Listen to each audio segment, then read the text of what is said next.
How you doing, YouTube? Matt with Matt's Beer Reviews. Back with yet another review. This fucking guy. Joel. That's me. That's Joel. So, Joel, if you remember, I posted a review. Well, I don't know when this is going to be posted, but a couple weeks ago, Joel wrote me and said, "Hey, man, I went to Oregon and I got beers. Do you want one?" And I said, "I don't know what to take because it's your beer. I don't want to steal your beer." And he gave me Crux. What was it? Gimme Mo? Yep. Was it? And I reviewed it and posted it. And actually, let me rewind that. Reviewed it. We didn't meet, actually. He actually was like, "Hey, man, I have beer. Do you want to try it?" And I said, "Yeah." And I slipped by his house on the way home. He lives close to me. And his girlfriend dropped it off. Or I picked it up, but she gave it to me. And then, what was it? Like, this past weekend, I was in Buffalo, New York, and he was randomly at the same brewery I was. What are the odds? You know what I mean? And be like, "Oh, you're the guy who gave the beer." I was like, holy shit. So, anyway, he's like, "Well, I got this beer from," what is it called again? Boneyard Beer, Bend, Oregon, is their RPM IPA. He said, "Hey, I have this beer. Do you want to review it?" And I said, "Yeah." And he's like, "One stipulation. I gotta fucking be there." And I said, "Why not? He doesn't look too creepy. I don't think he's gonna kill me. Plus, this video's here for all the world to see eventually." So, anyway, what's this beer about? How'd you procure this sucker? So this is an interesting place. It's an old garage. You go into the tap room. There's no place to sit. They don't do pints. So basically you have to go and buy samples for $1. So I only tried like 2 ounces of this beer when I was like half in the bag before. As you should any beer, half in the bag. Right. So they don't want you hanging out there. It's probably atypical of any brewery I've been to before. Okay. So they don't can, they don't bottle. The only way to get this beer on the East Coast is to get a crowler of it and bring it on my check baggage, which I did. And now it's here in front of us.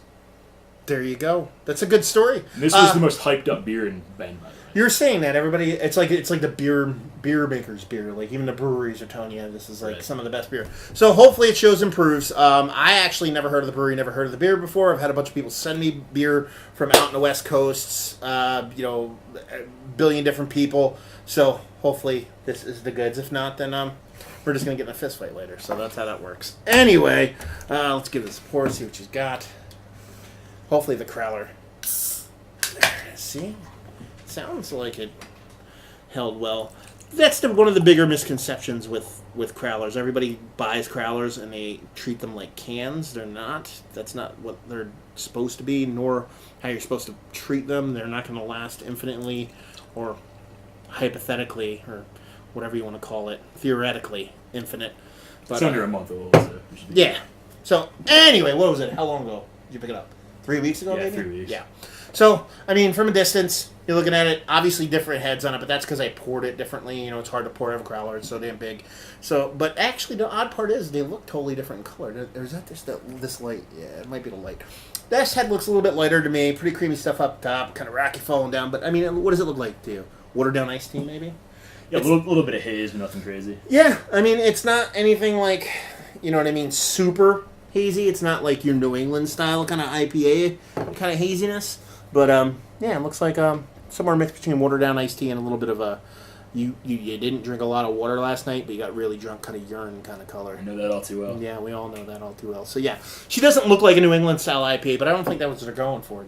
Do you know any kind of, like, background to it at all or anything like that? Or Nope, all I heard is the best, so... Let's get a nose. Chin chin. It smells good. It smells like it has a nice kind of sweet, honey, herbally kind of hoppiness to it. That's what I get, at least. What do you get? Yeah, it's very pleasant. It smells like spring almost. Yeah. It smells like it smells a lot like old school Great Lakes Chill Wave to me. That's what it smells like. I'm not getting a ton of pine or resin on the nose. No, but it's not super fruity either. I mean, it's got a little stone fruitiness, but a lot of it's kind of like herbally, spacey hoppiness, like old hoppies, like sea hoppies, like noble hops, as opposed to like some of this new school shit. But it smells sweet. It smells honey-like. I wouldn't be surprised if there's honey malt in it. But like I said, it comes off very old school chill wavy to me. It's 6.5% alcohol by volume, so it's not the biggest beer in the history of mankind. It smells nice. Nice, sweet, herbally, a little spicy, a little stone fruity.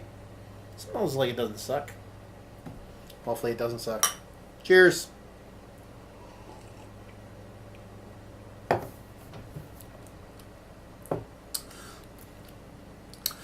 Yeah. See that? To me, this is very close to what Chill Wave. Do you ever have an old Chill Wave from like 4 years ago? Yeah. You know Great Lakes Chill Wave? This is a lot like what that used to be like to me. I get this kind of honey vibe from it, but it's not overly sweet. And usually honey's not super sweet to begin with. I get these kind of honey vibes from it. I get a little spicy, kind of herbally, kind of hoppiness. A little bit of kind of maybe like, not even like stone fruitiness, like skin of stone fruit. That's pretty much it. But it's infinitely tasty, super crushable. The Crowlers aren't going to take long to drink. Yeah, I mean, this is going down easy. This is nice mouthfeel. You know what this is?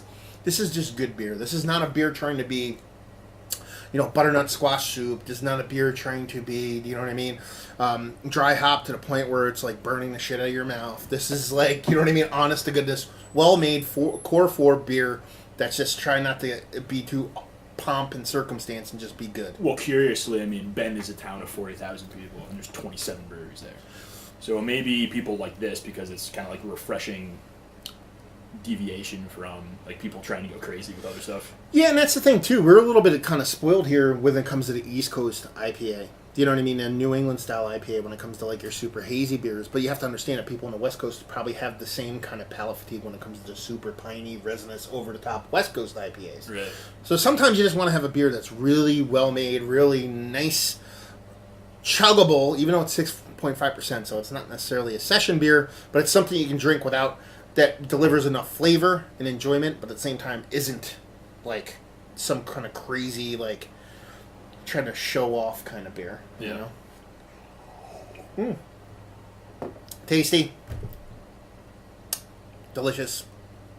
I dig it. I'd drink some more, especially if it was here. It's definitely kind of like a old school West Coast IPA, not as piney. And a little bit of kind of like some kind of creaminess, extra kind of creaminess to it. I dig it. So, anyway, let's talk about it. Is it one of the better? Let's just go West Coast IPAs I've had as of late, because I haven't had that many, so it's going to default me yes. But even if I did, is it one of the best West Coast IPAs I've actually ever had? For me, yes, but that is a big stipulation because I'm not a big West Coast IPA guy, so it kind of defaults that way because it's not super piney. But that's for me. How about you? Yeah, I mean the West Coast IPAs definitely taste different after being out there for a week. Yeah, it's definitely like new tastes on your palate, a lot more subtle. Yeah. Yeah, it's good. A lot less sweet. Even though I think it's sweet, the East Coast ones are like sugar bombs, so I can imagine what it's like grapefruit juice nowadays.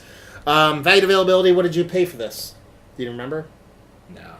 Like give or take $10. It's half. Okay. It was probably $10. Yeah, $10. So it's average for a Crowler, give or take for its ABV. And brewery only. This you have to go there. Yeah, brewery no only. No cans, no bottles. Got to go there, pick it up. And it's going to say if you like what we like this, if you like old school chill wave, if you like old school chill wave from about 3-4 years ago, if you like Midwest IPAs, and I hesitate to say that because that's not necessarily what this is, but it's got a little bit of East Coast, that little bit of kind of fruitiness, but very subtle. You got a little bit of West Coast, a little bit of resinous hops, but nothing too crazy. But it's got this nice honey thing. So if you like honey-esque vibes in your beer, or if you just like well-made beers, it's definitely worth picking up, especially if you're out West Coast. Or if you have somebody that goes out west, then they can bring you some back. Yep, got to go out there. Go. You heard it, Portland. You spend a week there and not at all the breweries. So. Portland, Bend, Newport, Hood River. You got it, Oregon. You got it. You got the good stuff going on there. It's like the... I was going to try to make a funny joke, but it didn't. Nothing came up. I'd say Bend is the Asheville of the West.